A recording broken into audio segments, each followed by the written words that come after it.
Bonsoir à tous, je suis très heureux de vous retrouver dans cette nouvelle vidéo qui s'intitule La franchise L'Exorciste, une histoire d'argent. Allez, on va commencer tout de suite dans le vif du sujet. Donc j'ai les chiffres, ils sont là. Donc je vais faire un peu de lecture aujourd'hui, cette vidéo va être un petit peu particulière. Mais bon, je peux pas tout retenir. Donc c'est parti. Alors, il faut savoir, L'Exorciste, donc une franchise de 1, 2, 3, 4 films, plus une série. Donc, ça a bien fonctionné, bien que ça a bien tombé aussi, donc les chiffres vont en parler. Alors, tout d'abord, comment L'Exorciste est arrivé au cinéma. Donc, succès en librairie, et oui, à sa sortie en 1971. Pour son livre L'Exorciste, la Warner rachète les droits à William Peter Blatty pour 600 000 $, ayant négocié deux conditions. Le romancier sera le scénariste et l'unique producteur. Pari judicieux étant donné que pour un budget, écoutez bien, de 12 millions de $, le film rapporte 200 millions de $.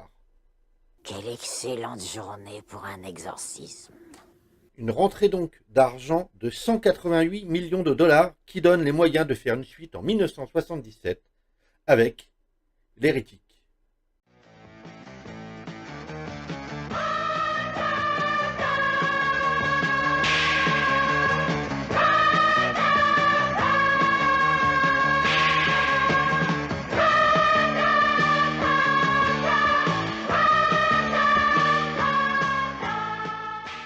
Avec un budget de 14 millions, ce deuxième opus n'a malheureusement pas le succès de son prédécesseur, ne rapportant que 30,7 millions, soit 16,7 millions de $, très très loin des quand même 200 millions de $ du premier.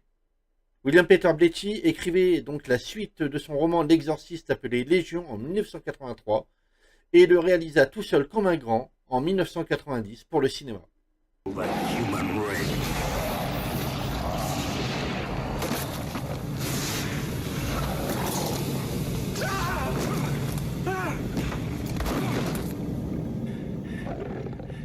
Avec un budget le plus faible de la franchise, 11 millions de $, il récolte 44 millions, soit 33 millions de $ de bénéfices, mieux que L'Hérétique, mais assez décevant en soi.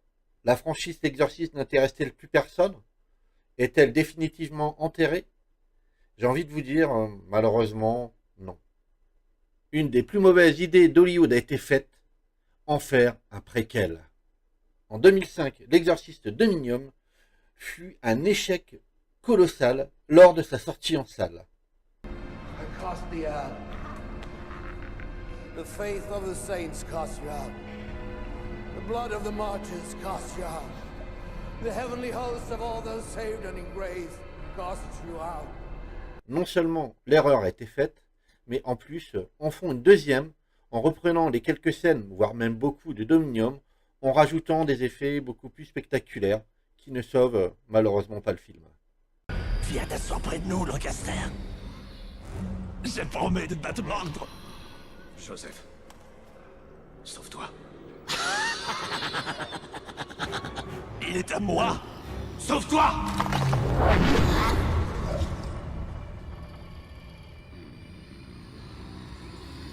Laisse-le tranquille. Alors, en termes d'argent, ça donne quoi? Avec le budget du premier Dominion, écoutez-moi bien, de 30 millions de $ et sa misérable recette de 250 000 $, et le budget rajouté de 50 millions de $, donc pour le commencement, et sa recette de 78 millions, malgré sa timide remontée, les deux réunis font perdre 2 millions de $ à la franchise. Vous savez, l'argent, ça va, ça vient, il faut que ça circule. Les producteurs arrêtent les frais à temps, et on ne retiendra que L'Exorciste de 1973. Enfin, c'est ce qu'on a cru, car 50 ans après, Une boîte de production et réalisateurs qui pour moi ont eu la grosse tête, c'est-à-dire Universal Pictures, le service de streaming, je cite NBC Universal, Peacock en partenariat avec Blumhouse et Morgan Creek ont la curieuse idée de racheter la franchise pour 400 millions de dollars, partant sur une nouvelle trilogie comme ils avaient fait auparavant avec Halloween. Et du coup, c'est la douche froide. Et oui, faisant confiance à l'écriture comme à la réalisation à David Gordon Green, on lui confia 30 millions de dollars espérant un renouveau et un projet très bankable. Le film rapporte quand même 137 millions de dollars et des notes et des critiques plus que médiocres, se prenant littéralement une gamelle. Je sais qui tu es. Et tu sais qui je suis. Nous nous sommes déjà rencontrés. Mais ce n'est pas à toi que je veux parler. Tu cherches Regan. Tu cherches Regan. Est-ce que tu cherches Regan? Voilà comment perdre 235 millions de dollars. Hélas, mon pauvre argent! Mon pauvre argent! Je me meurs! Je suis mort! Je suis enterré! Et oui, à force d'avoir les dents longues, Universal, Blumhouse et Gordon Green sont remis à leur place. Qu'est-ce que vous voulez? Tout le monde n'est pas Frikin ni Blatty. T'allonges le bras, tu pars du nord-ouest pour arriver au sud-est, sans toucher la Corse. Et tu casses, et tu casses, et tu casses. Devotion de 2023 reste là où il a commencé, voire comme Dominium, ne jamais exister. Mais ça marche aussi à l'envers. Et tu casses, et tu casses, et tu casses. Un nouveau Exorciste devrait bientôt voir le jour, et qui sait, avec une trilogie. Mais ce qui est sûr est que David Gordon Green ne sera pas du tout dans le projet. Ils me regardent tous et se mettent à rire. Vous verrez qu'ils ont part sans doute au vol que l'on m'a fait.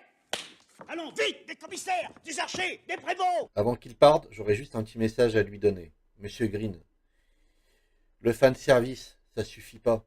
Il faut quand même avoir du talent. Là, il répond rien, je l'ai cassé, j'ai gagné.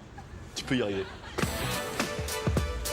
Et il faut surtout laisser les films là où ils sont, à leur époque, et nous réinventer d'autres histoires. Mais ça, c'est une autre histoire. Voilà, cette vidéo touche à sa fin. J'espère qu'elle vous a plu. Donc, je vous souhaite un bon week-end, une bonne semaine. Bisous, bisous. Ciao, ciao.